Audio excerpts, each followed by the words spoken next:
और अब बात यूपी की एक और समस्या की जो कि चर्चा का विषय बनी हुई है। तमाम शहरों की सड़कों पर गायों और आवारा पशुओं की बढ़ती संख्या के मद्देनजर योगी सरकार का बड़ा फैसला सामने आया और इसके बाद अब हरकत में आ गई है योगी सरकार। बड़ी खबर आपको बता दें, आवारा पशुओं की समस्या से जनता और किसानों को राहत देने के लिए सीएम योगी ने कदम उठाया है।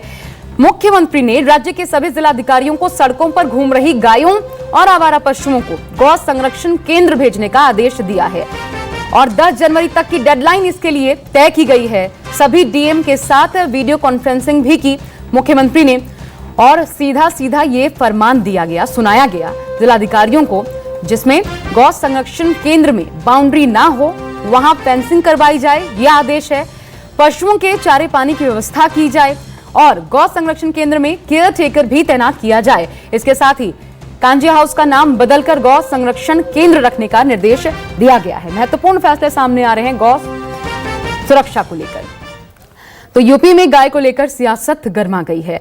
राज्य में अस्थायी गौशाला स्थापित करने को लेकर योगी सरकार ने नया गो सेवा सेस लेने का फैसला किया है। इसके बाद समाजवादी पार्टी और कांग्रेस ने योगी सरकार के इस कदम पर सवाल उठाए हैं।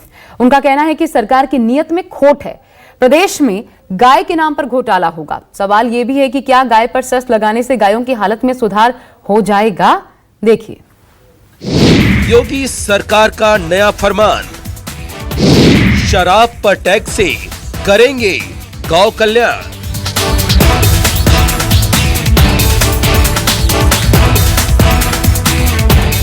गौवंश के मुद्दे पर पहले बुलंदशहर जला, फिर फसल बर्बाद होने से किसान भड़क गए और जब आवारा गौवंशों को इन किसानों ने सरकारी स्कूलों और दफ्तरों में ले जाकर बंद करना शुरू कर दिया, तब जाकर योगी सरकार की नींद खुली।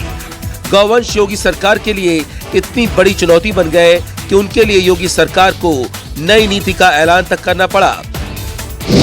सरकार ने गौरक्षा के लिए आबकारी विभाग समेत कई विभागों पर सेस टैक्स लगाने का ऐलान कर दिया, जिसमें शराब पर 0.5% सेस, मंडी परिषद पर 2% सेस, टोल टैक्स पर 0.5% सेस, दूसरे विभागों पर भी अलग अलग दर से सेस लगाने का ऐलान कर दिया।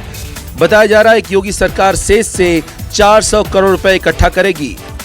वित्तीय व्यवस्था अंतर्गत मंडी परिषद की मंडी शुल्क, जो कि मंत्री जी ने 1% बताया, वो उसमें आगे 2% की बात हुई है।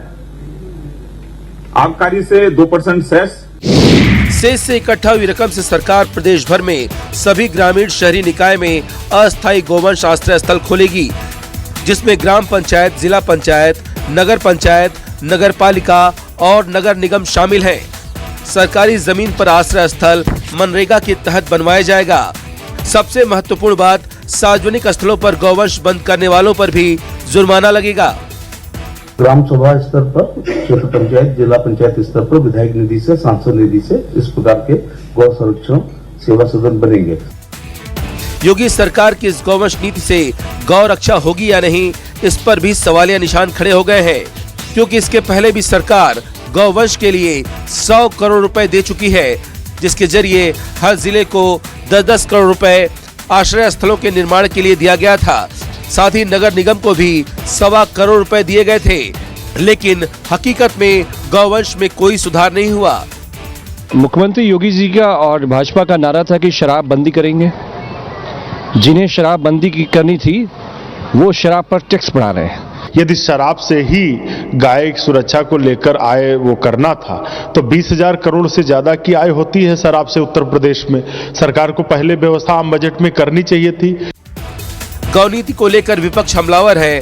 सवाल ये है कि क्या इस नए टैक्स से वाकई गौरक्षा और आवारा गौवंशों की समस्या का निदान हो पाएगा? मानस श्रीवास्तव, लखनऊ, न्यूज़ 24।